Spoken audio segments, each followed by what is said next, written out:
They're out there, lurking in the vastness of space.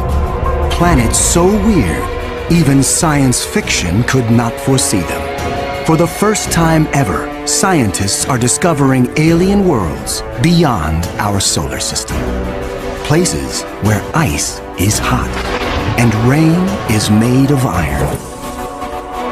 They are uncharted, unearthly, and unpredictable. And somewhere, hidden among these strange new worlds, scientists seek the greatest discoveries of all. Planets like ours, alien Earths. 35 seconds. Let's go. Storage tank press closed. March 6, 2009. 22 seconds. Later, GN2 pressure go. This Delta II rocket is going through its final pre-flight check. 71.3. Drop 1. Engine start, 1, 0, and liftoff. It is the start of an extraordinarily ambitious mission.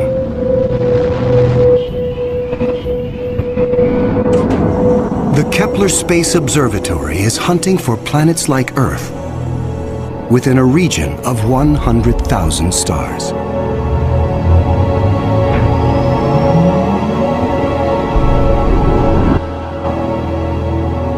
It is the culmination of a journey that began more than a decade ago with one of the most profound scientific discoveries ever made.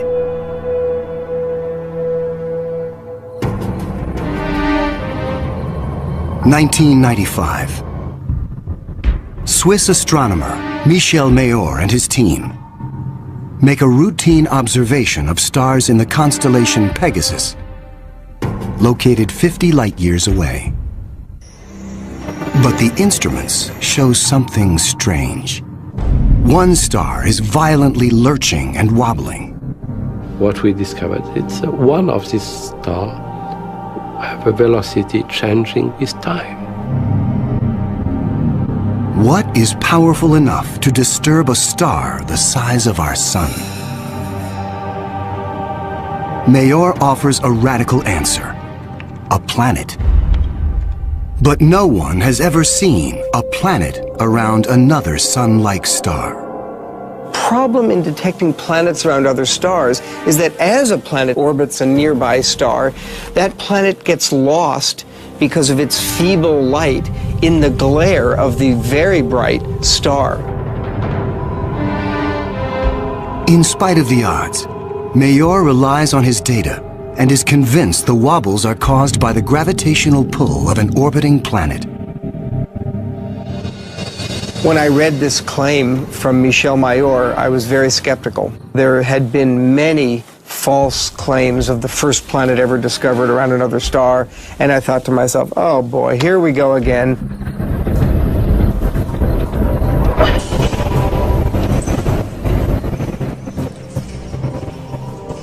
So I decided to observe the star on 4 consecutive nights. And stunningly, the star was shown to wobble exactly as Michel Mayor had said. Michel Mayor and his teammate Didier Queloz announced their discovery. It rocks the scientific community. They had found for the first time reproducible, confirmable evidence of the existence of a planet around a sun-like star.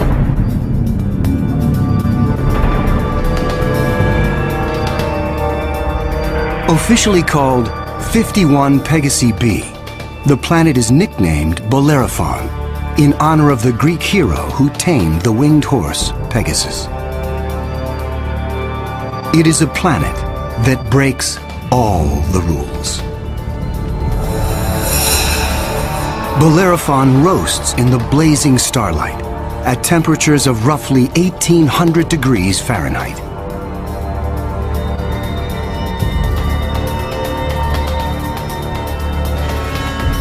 It is nearly 150 times more massive than Earth and is a gas giant like Jupiter. A gas giant is a planet made mostly of hydrogen and helium. Only the outer layers are gas, But inside, hydrogen and helium is compressed to huge, huge, huge pressures. It doesn't resemble a gas at all.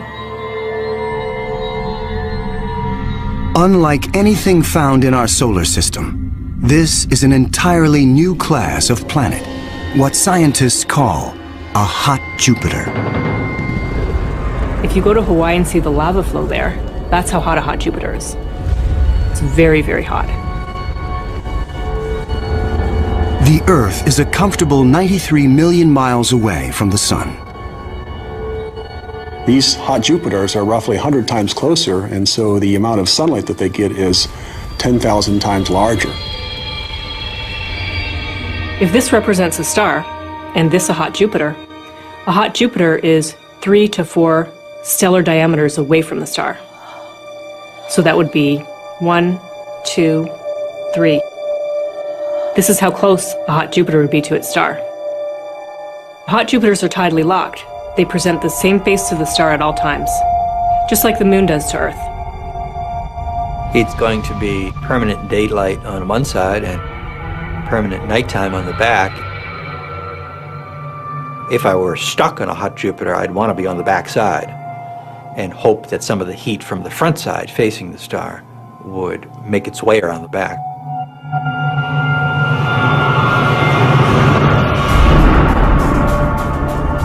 The variations in temperature make Bellerophon's atmosphere extremely windy. The wind howls at thousands of miles per hour, far beyond anything we could ever withstand. The heat blast guarantees water vapor cannot exist. But that doesn't mean there is no rain. It's far too hot for water liquid clouds to form here. But instead, these clouds would be made out of iron. Iron vapor can exist at temperatures much higher than water. And because of that, things could get a little messy.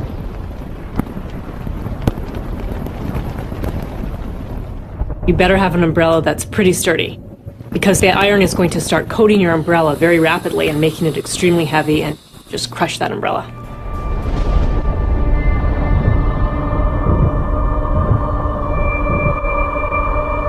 The sky overhead is filled with dancing curtains of color. Charged particles from the nearby star make auroras far more extreme than the northern lights on Earth. There is something even more unique about this newly discovered world. Bellerophon orbits its sun in a blistering 4.2 days. No self-respecting planet goes around a star in 4.2 days. None of the planets in our solar system take such a short amount of time. For scientists, the tiny orbit challenges long-held notions of how planets form. The fact that the planet was orbiting every 4 days was a total puzzle until one night in the middle of the night I woke up and said, well, this must be proof that planets migrate inwards. They don't stay put where they are. The key to the puzzle is found in how planets are made. Planets are a byproduct of star formation. When stars form, they have a disk of dust and debris around them, and out of that debris, planets form. Much of what we know comes from Hubble's Space Telescope, as it aims at regions like the Eagle Nebula.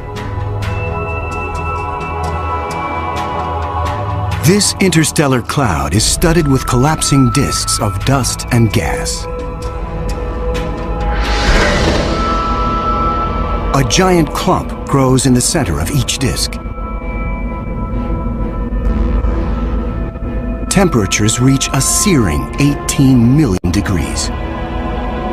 The same nuclear fusion that powers our sun is unleashed.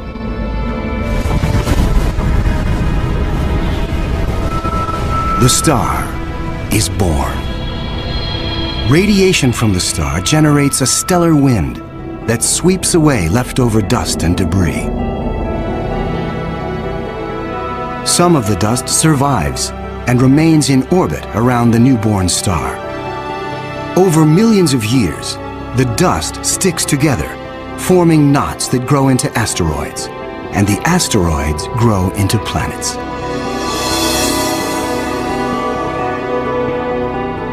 These planets migrate through the disk until they find a stable orbit. This is why Bellerophon is so close to its parent star. But one newly discovered world has found its stable orbit in a place no planet should ever go. 2001. Hubble Space Telescope is directed to an obscure star some 150 light-years away from Earth, in the constellation of Pegasus. This is the same region where Bellerophon was found 6 years earlier. Hubble is tracking another hot Jupiter, discovered by astronomer Jeff Marcy. But this one is different from Bellerophon. You've probably heard of the planet HD 209458b. It's a terrible name. A terrible name for a terrible place. HD 209458b has been dubbed by some as Osiris, after the Egyptian god of the dead. Osiris is over 200 times more massive than Earth. It has migrated perilously close to its sun, at a mere 4 million miles from the blazing solar surface. Osiris broils in a planetary hell. The average daily temperature on Osiris is over 2,000 degrees. Forget global warming. This is global frying, and it causes Osiris to lose an estimated 550,000 tons of air every second. There's a leak of gas, a steady stream of hydrogen and helium, and that's making a big, huge cloud all around the planet. Its atmosphere is bleeding into space. Scientists speculate that a colossal trail of gas spirals behind the planet for thousands of miles. Osiris presents an unprecedented opportunity for astronomers. Using Hubble, they analyze the alien planet's bloated atmosphere. This is the absolutely first time where we could tell what is the composition of the atmosphere of an extrasolar planet.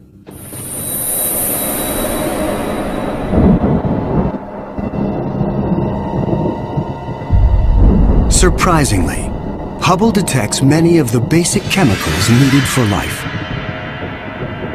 Sodium, carbon, hydrogen, and oxygen.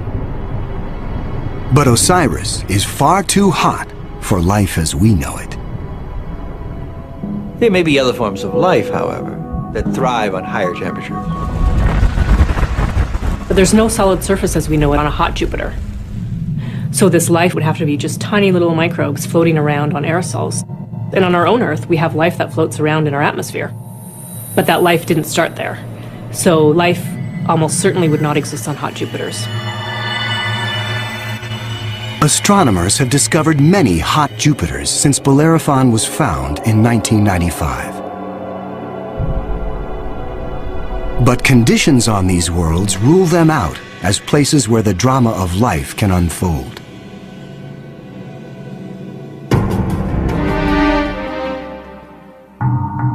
One of these gas giants is a planet that teases the rules of evolution.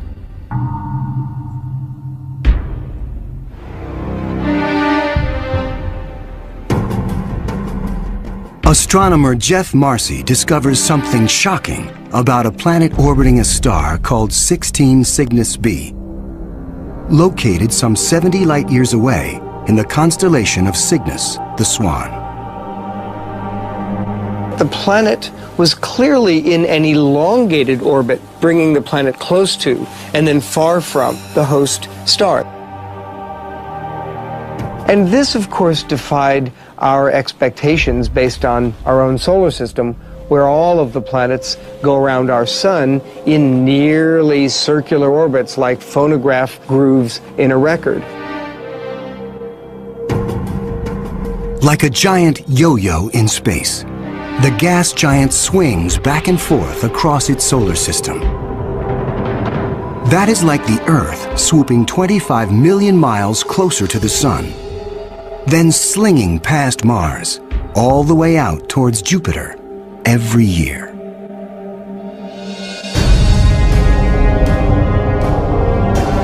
And like all of the gas giants in our solar system, this yo-yo planet might have an entourage of moons. Marcy speculates that one of these moons could be similar to Earth. And here's where the interesting story begins. Imagine a rocky moon with lakes, oceans, maybe streams and waterfalls on the surface. The moon orbiting its planet, the two of them orbiting the host star. Unlike the airless moon that circles the Earth, this moon is a world with extreme seasons. On Earth, the seasons are caused by the tilt of our planet. Here, they are caused by the elongated orbit. These poor planets that are in these elongated elliptical orbits suffer terrible changes in their climate throughout a year. As they make their closest approach, the yo-yo planet and its moon are blowtorched by the star. Summer begins. The atmosphere on the Earth-like moon is savaged with raging storms. Category 5 hurricanes on Earth are tiny eddies compared to the monster vortexes that form here.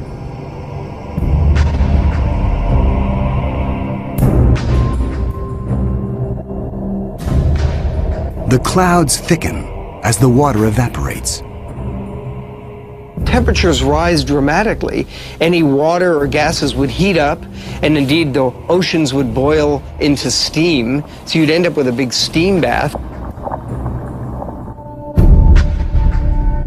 During the peak of the summer, the entire moon is smothered in 800-degree temperatures.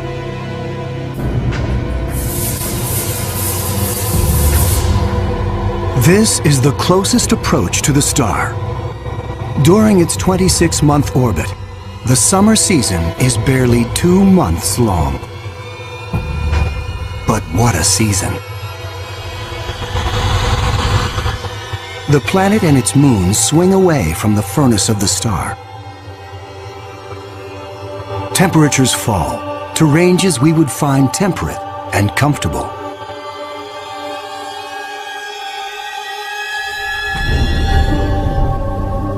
With the coming of fall, the rains return to the parched and roasted moon. Dry ocean basins are replenished, and the seas rise to form new shorelines. Tranquility prevails as the yo-yo planet and its moon slip into the deep freeze of winter.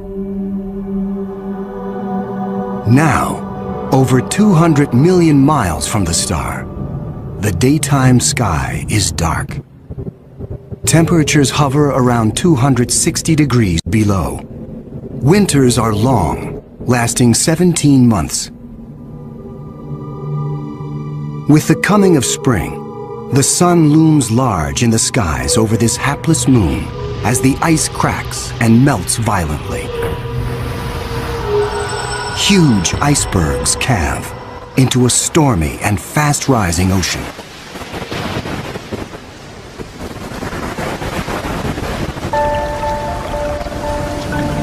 For 2 preciously short periods, during the spring thaw and the autumn rains, the climate on this Earth-like moon is balmy and comfortable. At a distance of 93 million miles from the star, roughly the same distance as Earth from the Sun, the elliptical orbit of this planet and its moon crosses an area around the star some scientists call the Goldilocks zone. The conditions here are just right for life. If you're too close to the star, then it's too hot. If you're too far away, then it's going to be too cold and everything's going to be icy. But then if you're right in the middle, it's just right. Every star has a Goldilocks zone. Where that zone is depends on the size and temperature of the star. In our solar system, Venus marks the inner boundary and Mars the outer boundary. Earth and its abundance of life is right in the middle. The Yo-Yo planet passes through the Goldilocks zone twice a year. For 3.5 months during the spring as it races inbound, and again in the fall for 3.5 months as it hurtles back into the colder reaches of space. Could life survive the conditions outside the Goldilocks zone? There could be life forms that are smart enough to hibernate, as do animals on the Earth during the winter season. If this sounds fantastic, I offer you the tidal zones on the Earth. On the tidal zones, life proliferates, of course, near the seashore, and they do so despite tides. The water coming in, covering many of the life forms, the water going out at low tide, and yet those species survive perfectly well.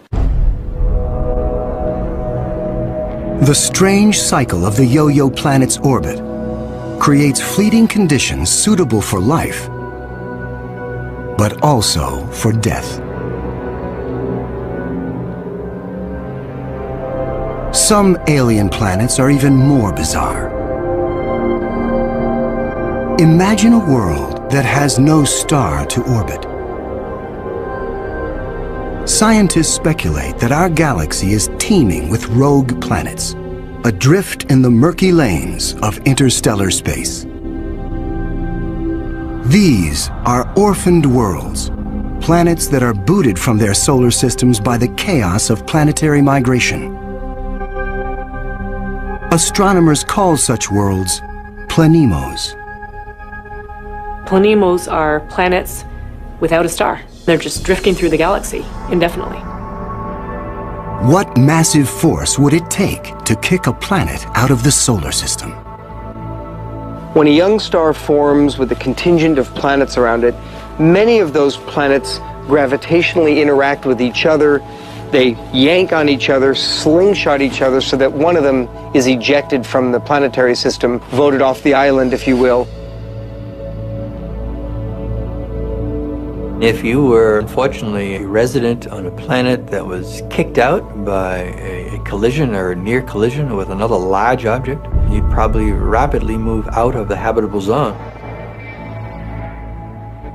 There are hundreds of billions of these lost, wayward, poor, wandering planets out in our Milky Way galaxy with no parent star to warm them up. Cold, dark, quiet. Because planemos have no sun, they are worlds without days or years. They keep vigil through an eternal night. Planemos are solitary wanderers, sentinels of the galaxy. Just because it's out there drifting in space doesn't mean a planemo is dead. If the planemo is a rocky world, it could well have life on it. A small rocky planemo without an atmosphere will slumber in extreme cold, far colder than the coldest winter day on our own South Pole. But a planemo large enough to retain an atmosphere traps the heat generated when the planet was first formed. It is the ultimate greenhouse effect. The heat and energy comes from the molten core deep inside the lonely planet. If the planemo is a gas giant like Jupiter, it may have a system of moons. The gravitational pull between the planemo and its moons creates friction, causing the interior of the moons to stay warm. These moons could also have life on them, in the same way that Jupiter's moon Io has volcanoes and has a lot of heat energy being generated by interactions with Jupiter and the other moons. If anything lives here, it will be single cells, like common bacteria found on Earth. Not complex life forms. Without a sun to provide photosynthesis, these tiny organisms derive their energy from the chemistry in the soil of the planemo, or its moon.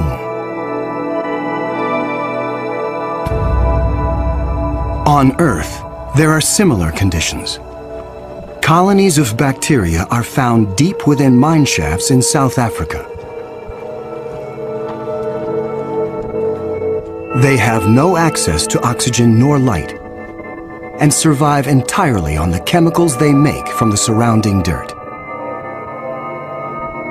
Their metabolisms are extremely slow, and they reproduce only once every 1,000 years.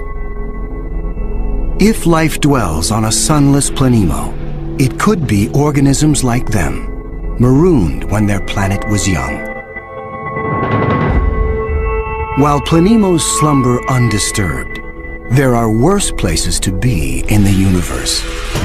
Like in the company of this lethal pulsar, some 980 light-years from Earth, in the constellation of Virgo. From afar, a pulsar looks like a blinking light, but up close, pulsars machine gun their surroundings with deadly radiation. They are no place for planets. Yet something interferes with the precision of this pulsar. One explanation is that the anomaly is caused by a planet. But many astronomers are skeptical that planets orbiting a pulsar can exist. The reason that's a problem is because pulsars are formed in these incredible explosions. When a red giant star explodes, a titanic fireball known as a supernova unleashes as much energy in 1 minute as our sun generates in its lifetime. When a star goes supernova, the shockwave is so immense it's hard to imagine any planet surviving that. When the cosmic dust clears, all that remains is the crushed core of the red giant, pulsing in the heart of an expanding debris field.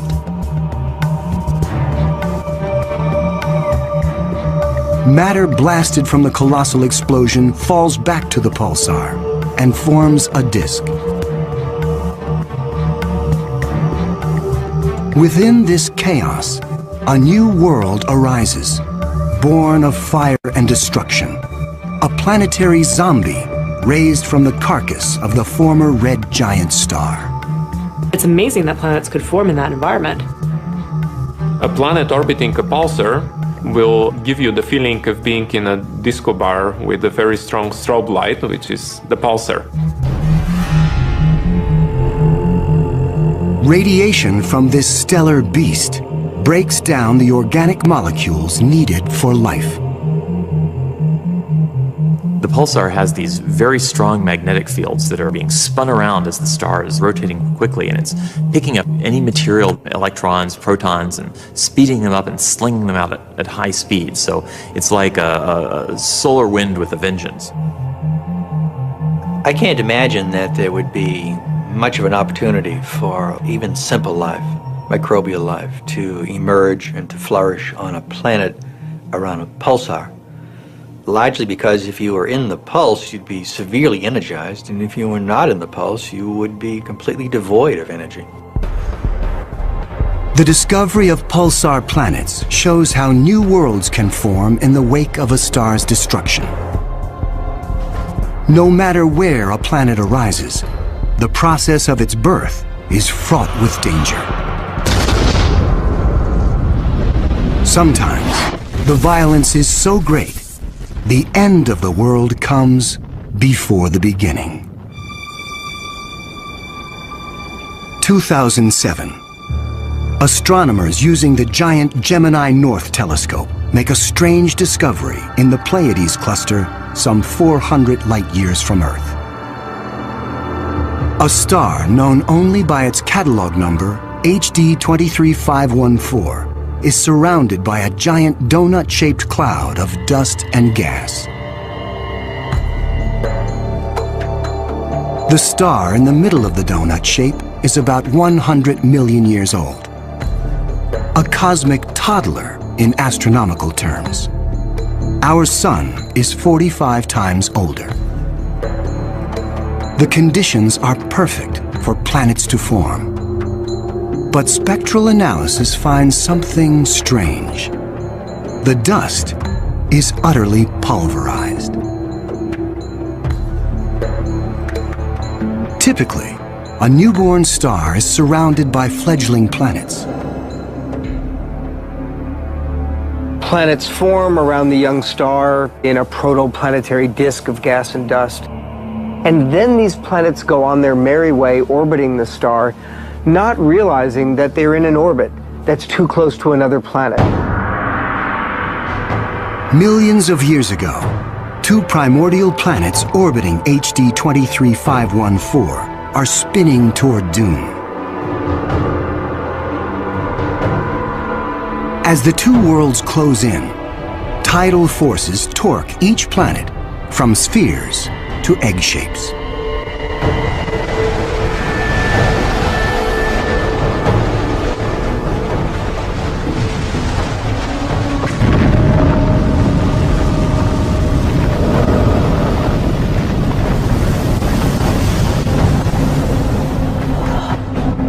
Nothing remains. The two worlds are annihilated, creating the dust and debris seen around star HD 23514. 4 billion years ago, a similar apocalypse came to Earth. A Mars-sized planet forms in roughly the same orbit as the newborn Earth. Like the planets at HD 23514, Earth and this Mars-sized body are barreling toward each other.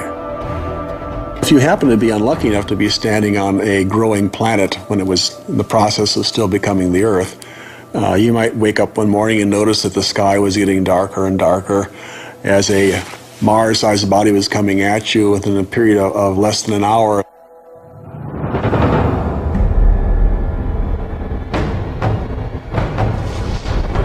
And when it hits, the shock wave is felt all over the planet, scouring the surface of the Earth. The collision obliterates one side of the planet. Molten rock sprays out into space. The entire globe is peppered by meteors and noxious vapor. It would actually make hell look like a Bahamas vacation.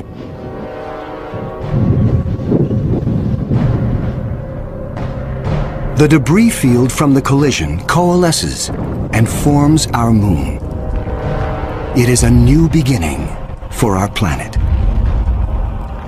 Collisions are part of the birth process for planetary systems. Building up a terrestrial planet is probably all about colliding pieces of rock together. And all across the galaxy, colliding pieces of rock are forming terrestrial worlds that defy the imagination.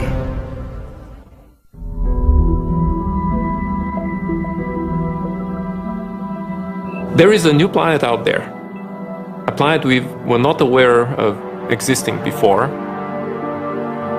It is not just one planet. It is a new type of planet. Earth on steroids. I like to call them super-Earths. They're just like the Earth, except bigger, up to about 10 times the mass of the Earth. One family that the super-Earths resemble just like our own Earth. Continents, oceans. Some of them may be very dry, like Mars. And then another family that we call water worlds or ocean planets that are completely covered with water. Welcome to Gliese 581c.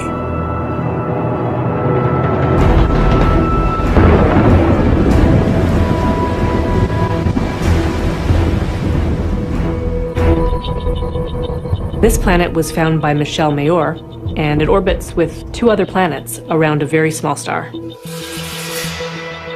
It's only 20 light-years away in the constellation of Libra and is one of the smallest terrestrial planets found beyond our solar system.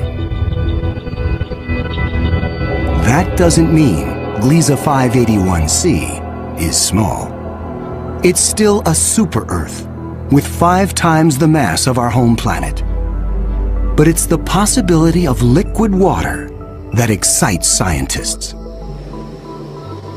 An ocean planet feels like being in the middle of the Pacific Ocean, with no land inside, just water, puffy white clouds, and blue sky above you. The winds on the ocean world are going to be similar to that of the Earth. So it will be a very good place to sail. The weather's absolutely perfect. Every day you get a clear blue sky and the sun just stays in the same place. Now how's that for weather prediction? No land anywhere. Even miles beneath the surface. This water layer would extend very far down, at least a quarter of the way down in the planet. But as we dive deeper into the sea, the pressure builds. At 35,000 feet below the surface, we pass the point where the deepest oceans on Earth bottom out. We pass the 100,000-foot mark.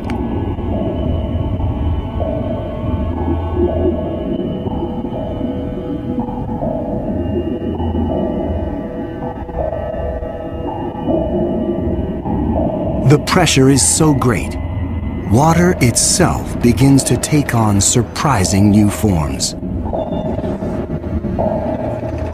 At a depth of 10 times the greatest ocean depth on Earth, we reach the bottom. When you have a large amount of water, then at the bottom of an ocean, you will form very high pressure in excess of 1 million atmospheres. And that pressure will compress the liquid water, that is the ocean, into a state which we call ice 7.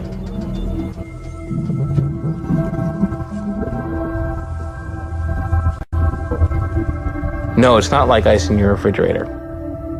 The molecules of water that are in the ice in your refrigerator are kind of all jumbled up. But if you form ice under very high pressure, then the water molecules can become ordered, they can become aligned.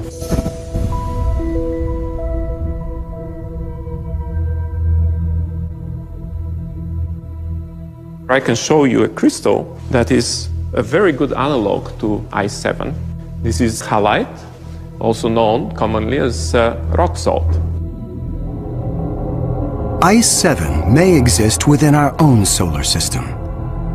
Europa, a moon of Jupiter, could possibly have a mantle of liquid water surrounded by a thick, icy crust.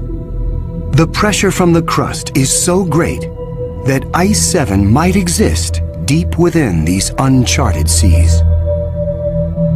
If we scale up and thaw out Europa, it could be a water world similar to Gliese 581c. One could imagine that life could emerge on a water world. After all, water is essential to life on Earth. Everywhere on Earth where there is water, there is life. You cannot find a sterile drop of water on Earth unless you put it in the microwave yourself. On this water world, there could be bacteria or any kind of life in the ocean itself. But not all of the super-Earths are water worlds teeming with life. When we talk about super-Earths, we talked about 2 major families of mostly rocky with some water and mostly water with an endless ocean. But one has to add to those a 3rd family of probably very rare super-Earths and Earth-like planets, which are called carbon planets. A carbon planet is unlike anything we've ever seen anywhere.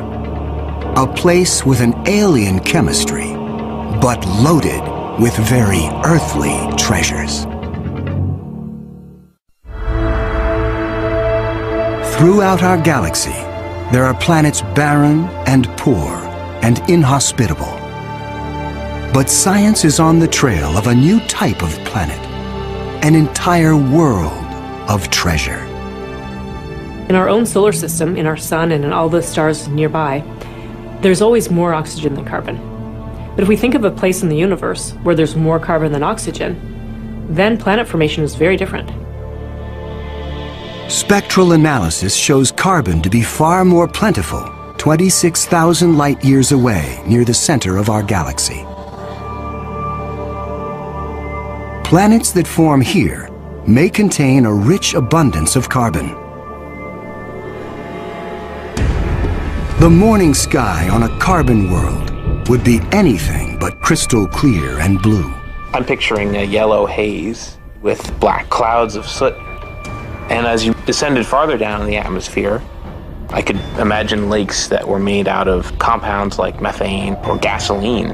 I'm picturing these bubbling, foul-smelling pits of black ooze, like an oil well. With little or no water in the atmosphere, the air is made of carbon compounds. Methane, butane, pentane, benzene, all these different kinds of carbon compounds that separate out when you refine gasoline. One day it might be raining benzene. The next day it might be raining butane. Alien as carbon planets might seem, the air quality could be familiar to some. The air in a very benzene-rich planet will resemble that of LA. A lot of small particles that unfortunately we are quite used to from the exhaust of cars. Despite the pollution, carbon planets could come with a sparkling upside. You might see diamond because the planet may have substantial quantities of pure carbon that it's formed out of. And pure carbon, when you compress it, tends to form into diamond. The secrets of exotic planets like these are waiting to be discovered all across the galaxy. But astronomers won't be satisfied until they find the Holy Grail. A planet like our own, one that sustains life, the next Earth. People always ask me, do I think we're going to find another planet like Earth? And I answer, absolutely. Every star probably has planets roughly the same size as our Earth. We think that essentially every star has several Earth mass or super Earth mass planets. So if you have, say, 200 billion stars in the galaxy, that may mean there are 400 billion Earths in the galaxy or more. 400 billion Earths. The Kepler Space Observatory is the first instrument capable of finding one of these planets. Kepler is looking at the constellation Cygnus in the night sky at 100,000 stars, taking picture after picture after picture, minute after minute. And the goal of Kepler is simple: to look for stars among the 100,000 that dim. When a star dims slightly, it means a planet passes in front, blocking some of the light. How long the star dims and how much light gets blocked will tell scientists about the size of the planet and the distance from its sun. A good analogy for this is looking for the dip in the light that you would see from a searchlight if a small moth flew across the searchlight. And so it's a really tiny dip in the light as the planet transits. It is a very powerful technique because it allows you to discover planets that are even smaller than the size of the Earth around stars similar to the Sun. It is a technique that is changing the course of science. We think we may be able to find a planet that is habitable in the next few years. Scientists estimate the Kepler mission will find a minimum of 50 alien Earths. One of the big questions that anybody looking for life beyond the Earth is facing today is, what if we don't recognize life even though we discover it? Conditions on an alien Earth may cause life to evolve differently. My hope is that we'll see some sign that will make our hairs stand up on the back of our necks. Whatever that sign is, it will be the first